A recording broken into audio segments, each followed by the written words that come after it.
আজকে আমি আপনাদেরকে তৈরি করে দেখাবো একটি নতুন ধরনের পটেটোর সমুচা রেসিপি। আপনার ঘরে যদি আলু থাকে তাহলে আর দেরি না করে এই রেসিপিটি তৈরি করে ফেলুন। তো কথা না বাড়িয়ে চলুন রেসিপিটি শুরু করা যাক। প্রথমেই একটি বাটিতে নিয়ে নিব আমরা ময়দা, তার সাথে দিয়ে দিব সামান্য লবণ, এরপর তেল পরিমাণ মতো দিয়ে আমি এই সবগুলোকে ভালোভাবে মেখে নিব। আপনারা কে কোথা থেকে আমার এই ভিডিওটি দেখছেন অবশ্যই কমেন্ট করে জানাবেন, আমি আপনাদের সবার কমেন্টের উত্তর দিব। সামান্য পানি দিয়ে আমি একটি ডো তৈরি করব। আর অবশ্যই খেয়াল রাখবেন ডো যাতে অনেক বেশি শক্ত বা নরম না হয়ে যায়, একটি সফট ডো তৈরি হবে। হয়ে গেলে আমি একে একটু বাটি দিয়ে ঢাকনা দিয়ে রেখে দিব 1 ঘন্টার জন্য। এরপর আমি আরেকটি বাটিতে নিয়ে নিব সেদ্ধ করা আলু, আমি ভর্তা করে নিয়েছি। এরপর দিয়ে দিব পেঁয়াজ, তার সাথে দিয়ে দিব ধনিয়া পাতা, লবণ, এরপর দিয়ে দিব আদার গুঁড়া, তার সাথে দিয়ে দিব রসুনের গুঁড়া, এরপর জিরা, সামান্য চিলি ফ্লেক্স। এরপর আমি সবগুলো উপকরণকে একসাথে ভালোভাবে মিক্স করে নিব। খুব ভালোভাবে মিক্স করতে হবে যাতে কোনো অংশ বাদ পড়ে না যায়, সব কিছু একসাথে ভালোভাবে মিক্স হয়ে যায়।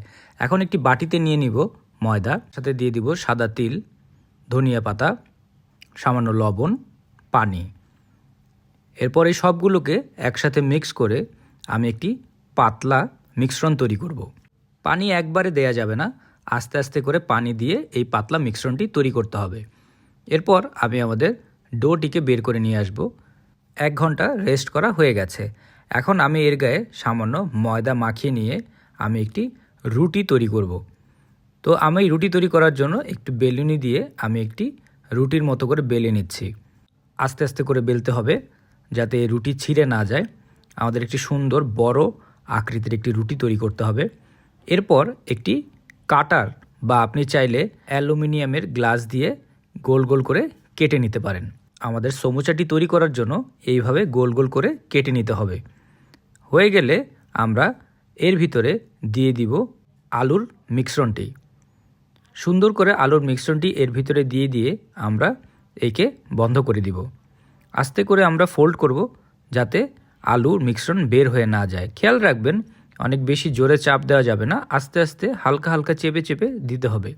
এরপরে আমি একে পাতলা মিশ্রণটি যে তৈরি করেছিলাম তার ভিতরে একটু ডুবিয়ে নিয়ে আসব। এরপর একে দিয়ে দিব আমরা মিডিয়াম গরম তেলের ভিতরে। আস্তে আস্তে করে আমরা সবগুলোকে এই গরম তেলের ভিতরে ছেড়ে দিব। এরপর আমরা এক পাশ কিছুক্ষণ ভেজে নিব। হয়ে গেলে আমরা সবগুলোকে আবার উল্টে দিব। উল্টে আমরা অন্য পাশ ভাজা শুরু করব। আমরা ততক্ষণ পর্যন্তই ভাজবো যতক্ষণ পর্যন্ত এর গায়ের রং গোল্ডেন ব্রাউন কালার না হয়ে যায়। হয়ে গেলে আমরা এগুলোকে তুলে ফেলব। তো দেখতেই পাচ্ছেন খুব সহজেই আমরা ঘরে একটি নতুন ধরনের পটেটো সমুচা রেসিপি তৈরি করে ফেললাম খুব সহজেই। এরকম মজার মজার রেসিপি পেতে টোস্টেড বাংলা পেজকে অবশ্যই ফলো করবেন। ভিডিওটি ভালো লাগলে একটি লাইক অ্যান্ড শেয়ার করতে ভুলবেন না। সবাই ভালো থাকবেন, সুস্থ থাকবেন আর মজাদার খাবার ঘরে তৈরি করে খাবেন।